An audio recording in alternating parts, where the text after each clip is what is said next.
part of me, sorry, I'm gonna play a bit of devil's advocate here for the last couple of questions. So, part of me wonders if that obsession with the statues, rather than the sort of thing that you're talking about here, is because it feels easier to tear down a statue than to challenge the influence of transnational capital. It does. But, one thing I try and explain as well in the book is that the instruments of the Second Empire that Nicholas Saxon and stuff talk about do remain in the UK. Like, the UK continues to have sovereign authority over the Cayman Islands. We know with the history of the UK government in places like the Chagos Islands and the Turks and Caicos Islands that when the UK government wants to, it can go to its overseas territories and just say, we're taking over, we're changing everything. The highest court of these overseas territories remains the Judicial Committee of the Privy Council. So they still, in terms of the final appeal for what we might consider to be illegal in these territories, have to come to a British court in order to get that final judgment. And so if we had a government in the UK that said, we're not having this anymore, we are going to shut down the ability for companies to be able to use our overseas territories as offshore warehousings, that could happen tomorrow. It's just not a topic as part of UK political discussion because we're all still arguing about, whether Fawlty Towers should be allowed to be on BBC or not. If that was a real issue, if someone was to run for government saying, if I get elected, one of the first things I'm going to do is stop British overseas territories being used as offshore tax havens, that could still happen through Britain's parliamentary and legislative system. And so it's not as easy as pulling down a statue of Edward Colston. That statue came down like nothing. I was like, what's it made of? It's plasticine, which is amazing. But it isn't impossible either. It's the British labourers, the idlers of the world. Exactly. The other thing that is in my head when we're talking about the sort of financial legacy of the empire is there's like one, obviously empire was not good.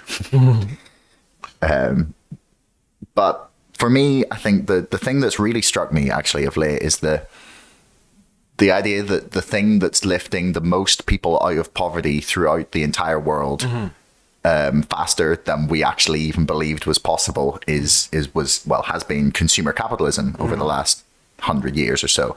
And that kind of goes hand in hand with that legacy of empire in a way that we've like exported our capitalist system in, well, along with its obvious flaws as well, but that there's, I don't know, I guess that my point is that people could have a discussion about empire with saying, look, here's the good things that Britain has done for the world. But, guys, come on, like, let's look at all the awful things we did at the same time. Yeah. Do you think there's like room for that kind of way of looking at it? Or is that like, I don't know, being naively optimistic about how much influence that had in a positive way?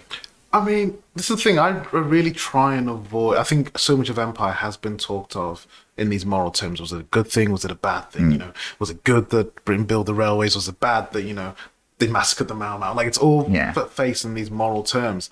And what I'm trying to do with this book is talk about in terms of the material basis. So talk about in terms of, at the moment, we are in a period of global capitalist crisis. People feel that, long-term wage stagnation, like I say, massive divergence between the world of wealth and the world of work, the fact that so many of the global cities in the world are just literally unlivable for regular people. It's almost impossible, no matter what profession you have, to be able to have a comfortable life in a London or a San Francisco or a New York.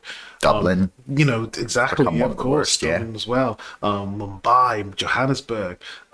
This kind of divergence between a world of asset owners and the kind of left behind, or almost kind of like H.G. Wells, two-tier globe, is a issue that cannot be resolved for me without confronting the way in which the history of particularly the British Empire has given this version of neoliberal capitalism particular form.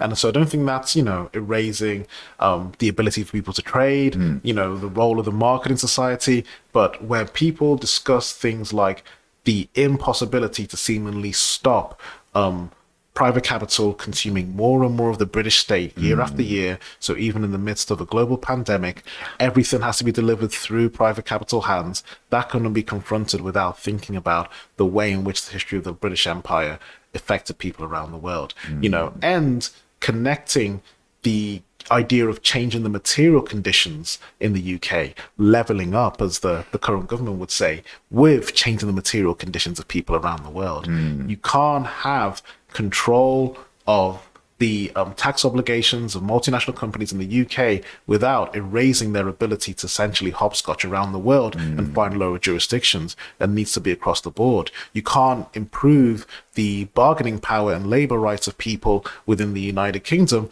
without improving the bargaining and labor rights of people across the world, because companies would just go, well, you let us devastate the labor rights of people in Nigeria, so we're just going to move the factory over there, because there we can pay them 2 pence an hour. But obviously, if you want to keep that factory in Sunderland or keep that factory in Burnley, then you need to ensure that there's, more equity and equality all across the world. And so that's really what I'm trying to push for with this book, rather than say to people, you should feel good about the empire, you should feel bad about the empire, because, it always gets tied to, like you say, feelings of identity and patriotism. And you have people who, I'm always like, your life would have been terrible under the empire, defending the empire. You know what I'm saying? Like, people forget how working class white English people were treated in the empire. They used to have, you'd look at the history of people like the Macpherson sisters, who used to have houses in places like Liverpool, in Dublin, in Glasgow, and in London, where they would just take poor white kids away from their parents, often without even telling their parents, and send them to Australia, Canada, to live lives of indentured servitude. And this happened, up until the early 20th century. This is how white working class people were treated under the empire. But when you talk about it in identity terms, you have people feeling like, well, this is you're attacking who I am and who I need to be, and and saying that I'm from a place that isn't good people. Yeah. I think when you talk about a material basis, you kind of remove that moral debate, and so that's what I'm trying to push towards. Yeah. Thanks for making it all the way to the end of the video.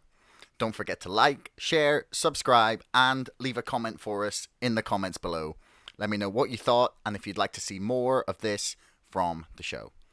Thank you, and we'll see you again next time.